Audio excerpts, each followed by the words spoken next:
बिस्मिल्लाहिर्रहमानिर्रहीम। अपने इस लेक्चर का आगाज करते हैं। पोइटिक्स के जो की कंसेप्ट्स हैं उसके ऊपर हम बात करते हैं। इस वीडियो लेक्चर में हम एनाग्नोसिस एंड पेरेपिटाया उसके ऊपर हम बात करेंगे। अब अरिस्टोटल ने एनाग्नोसिस की मुख्तलिफ टाइप्स भी बताई हैं, रिकॉग्निशन की मुख्तलिफ टाइप्स भी बताई हैं, उनके बारे में हम बात करेंगे।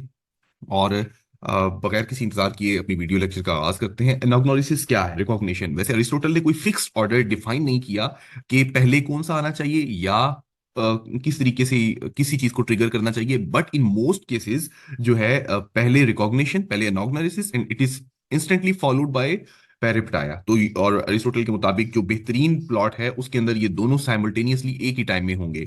और यूं भी आप समझ सकते हैं कि triggering of reversal can also lead to the recognition. ठीक हो गया?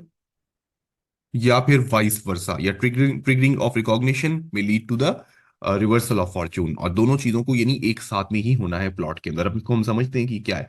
तो रिकॉग्निशन एक एक तब्दीली है नॉलेज, जो इग्नोरेंस से नॉलेज की। अगर किसी करेक्टर को जो है अपनी किसी बुरी बात या किसी एक्टिविटी के बारे में इल्म नहीं था, तो उसको फौरन से उसके बारे में नॉलेज होगा।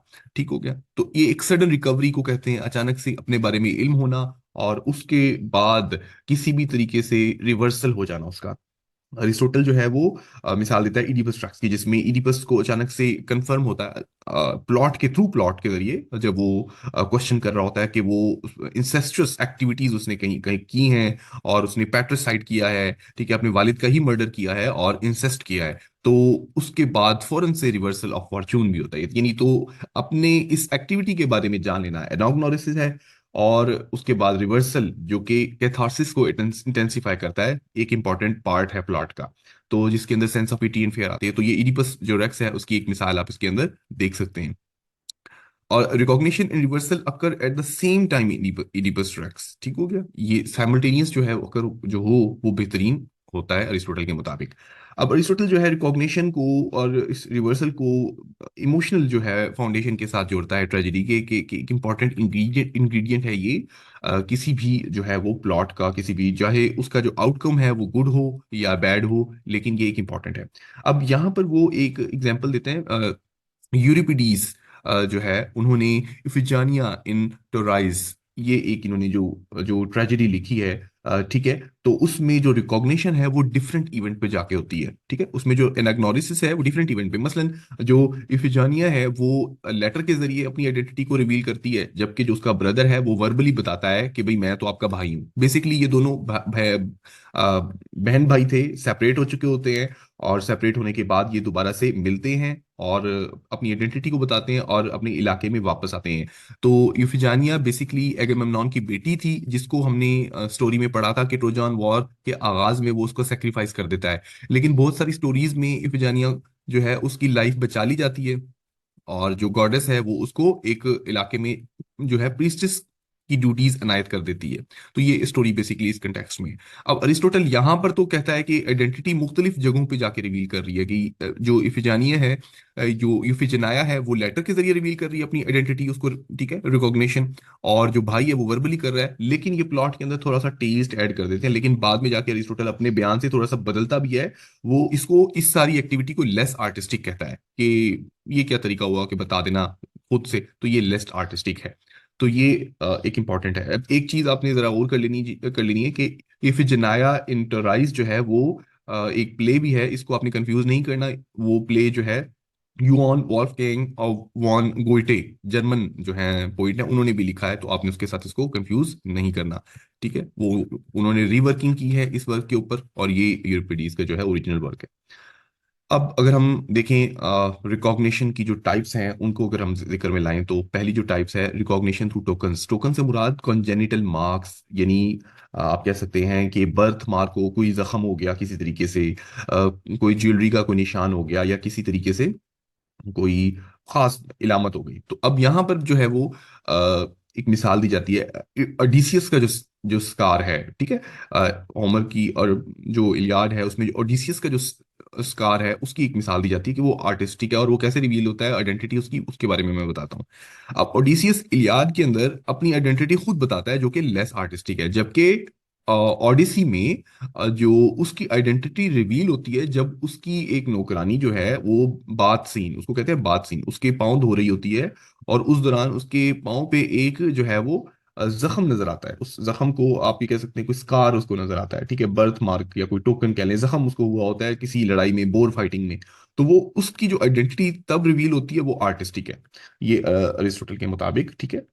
वो इन कंपैरिजन टू कि कोई बंदा खुद जाके बताए कि हाँ भाई मैं ओडिसियस हूँ, लेकिन वही जो है ओडिसियस उस जो है अपनी आइडेंटिटी उसकी रिवील बात सीन में रिवील होती है, कोई दूसरा शख्स रिवील करता है, ठीक है। तो ये ही एक आर्टिस्ट है, इसको रिकॉग्निशन थ्रू कंजेनिटल मार्क्स कहते हैं, ठीक है। और इसके बाद अगर हम देखें टाइप्स ऑफ एग्नोसिस में, रिकॉग्निशन क्रिएटेड बाय पोइट, ऐसी जिस ये भी एक लेस आर्टिस्टिक है। अब इसमें पहले भी एक मिसाल दे चुका हूं मैं, उसी के बारे में अरिस्टोटल कहता है, इफिजनाया। अच्छा, अब यहाँ पे इफिजनाया इंटोराइज में अब जो बहन भाई हैं अपनी आइडेंटिटी रिवील करते हैं, इफिजनाया थ्रू लेटर रिवील करती है, और जो भाई है ऑरेस्टीज, ठीक है, वो वर्बली बताता है कि मेरी ये आइडेंटिटी है। अब यहाँ पर दोनों की जो आइडेंटिटी है, यानी एनाग्नोसिस की जो एक्टिविटी है, वो लेटेस्ट स्टेजेस पर होती है और डिफरेंट इंटरवल्स पर होती है, जो कि इसको लेस आर्टिस्टिक बताती है। तो इसको पोइट क्रिएटेड रिकॉग्निशन या एनाग्नोसिस कह सकते हैं आपको। तो ये भी जो है खुद से मन घड़त या कंट्राइव्ड है, ठीक है, सेल्फ क्रिएटेड है, पोइट क्रिएटेड जो है रिकॉग्निशन है, जिसको अरिस्टोटल इतना अच्छा नहीं समझता।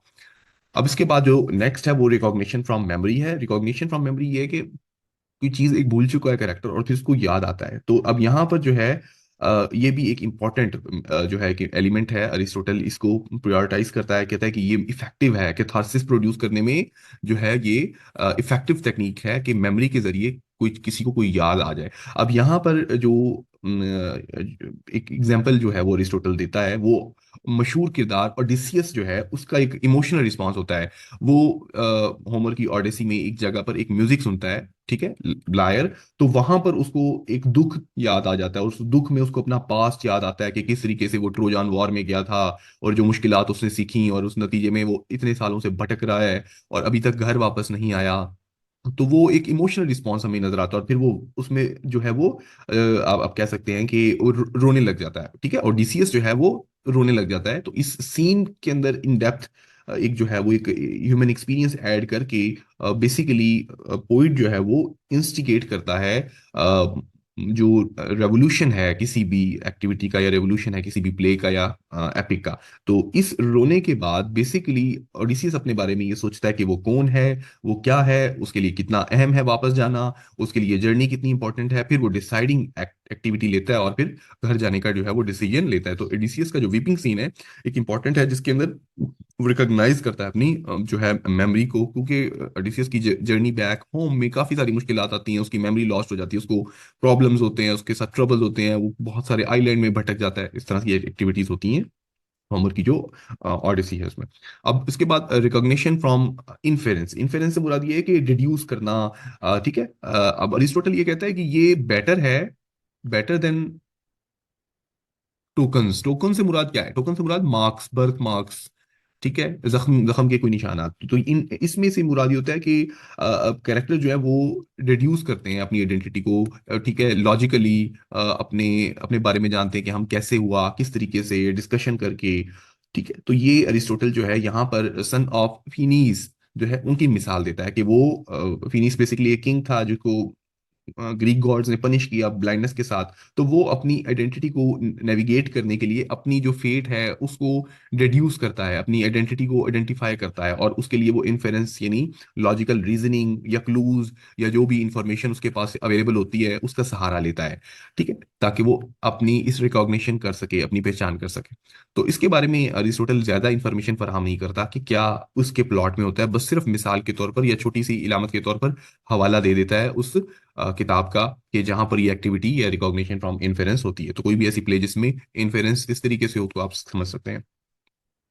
इसके बाद है हमारे पास best form of recognition. Aristotle के मुताबिक सबसे बेस्ट फॉर्म ऑफ रिकॉग्निशन है वो प्लॉट के जरिए आती है, जो प्रोबेबल हो, जो मुमकिना तौर पर लगे कि ऐसे हो सकता हो, और वो बर्थ मार्क्स के ऊपर जो है वो सिर्फ रिलाय ना करे, ठीक है। और इसके बाद रिकॉग्निशन सबसे बेस्ट बेस्ट जो है वो जो है वो प्लॉट के जरिए। और उसके बाद सेकंड जो बेस्ट है वो कौन सी है? इन्फेरेंस। सेकंड जो बेस्ट है वो इन्फेरेंस है। ठीक हो गया। अब तो अरिस्टोटल यहाँ पर जो सबसे अच्छी जो मिसाल देता है वो इडिपस रेक्स की जो है वो एक मिसाल देता है कि जिसमें जो रिकॉग्निशन है वो नेचुरली अराइज होती है प्लॉट के जरिए, ठीक है। और और in comparison to rest of the other example के प्लॉट से मुराद ये है कि किस तरीके से ग्रेजुअली प्लॉट की डेवलपमेंट चल रही है और वो रिकॉग्नाइज करना चाह रहा है अपने बारे में, यहाँ तक कि फिर एक मैसेंजर आता है वो आके बताता है कि आपको मारा नहीं गया था, आपके साथ तो ये एक्टिविटी हुई थी।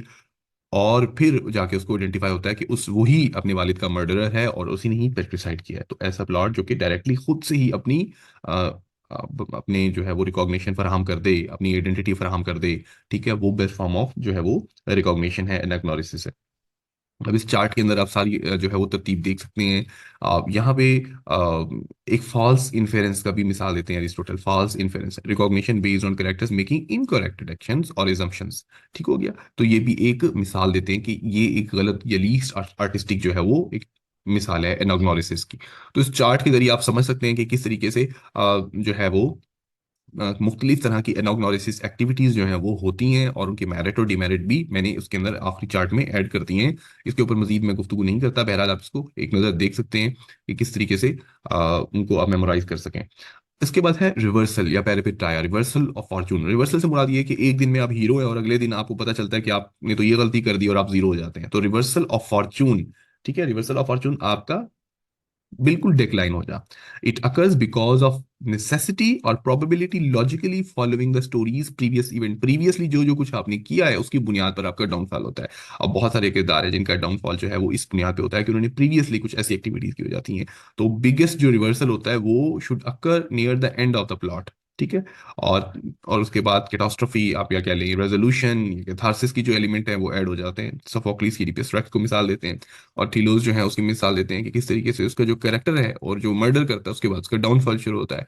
तो पेरिपेटाया फॉलोज एनाग्नोसिस डायरेक्टली, यानी साइमल्टेनियसली कह लें या इंस्टेंटली उसके बाद फौरन से एनाग्नोसिस के बाद पेरिपेटाया जो होता है। इसकी अब और अगर मिसालें आप देखें तो हम अदर देन पोइटिक्स, पोइटिक्स से हट के जो अरिस्टोटल ने दी हैं वो हैमलेट की एग्जांपल ले लें जिसमें मल्टीपल जगहों पे हमें रिवर्सल की मिसालें जो है वो नजर आती हैं कि किस तरीके से वो पोलोनियस का मर्डर करता है और फिर पता चलता है कि उसने तो अपने क्लाउडियस का मर्डर नहीं किया। फिर अपनी मदर जो है उसको कॉन्फ्रंट करने की कोशिश में प्रॉब्लम का फेस करता है। फिर इसी तरह जो उसकी इंपल्सिव एक्ट हैं उसमें काफी सारे लोगों का मर्डर होता है। तो उसमें हमें रिवर्सल ऑफ फॉर्चून उसका जो है वो नजर आता है उसकी, हेमलेट की अपनी डेथ की सूरत में। और इसी तरह डेथ ऑफ सेल्समैन में अगर आप देखें तो उसमें भी जो विली लोमैन है मेन कैरेक्टर, वो अमेरिकन ड्रीम से ब्लाइंड होके टोटल वो समझता है कि सक्सेस अटेनेबल है थ्रू पॉपुलैरिटी, और नतीजतन क्या है वो इसी तरह के फालतू के जो है वो फ्यूटाइल परसूट्स में अपनी जो है वो जिंदगी बेकार कर देता है। तो आखिरकार अपनी अपनी ही लाइफ ले लेता है ताकि वो फाइनेंशियल सक्सेस दे सके अपने बच्चों को। तो यहाँ पर हमें जो है वो रिवर्सल ऑफ फॉर्चून जो है वो नजर आता है कि किस तरीके से वो जब उसको पता लगता है कि उसके बच्चे फेलियर हो चुके हैं और वो इंस्टेंटली जो है वो अपनी सुसाइड अटेम्प्ट करता है। और तो यहाँ पर हमें रिवर्सल ऑफ फॉर्चून या पेरिपेटाया जो है वो नजर आता है। अगर अरिस्टोटल इसकी मिसाल नहीं थी लेकिन हम एज एन एग्जाम्पल के तौर पर इसको कोट कर सकते हैं। तो इसके मुतालिक कोई और सवाल हो तो आप पूछ सकते हैं। अगर आप मेरे चैनल पर नए हैं तो मुझे सब्सक्राइब कीजिए, फेसबुक या यूट्यूब पे मुझे फॉलो कीजिए। नेक्स्ट लेक्चर में हम टाइप्स ऑफ प्लॉट के बारे में पढ़ेंगे और role of catharsis and how catharsis can be achieved in poetry according to Aristotle, उनके बारे में गुफ्तगू करेंगे। शुक्रिया।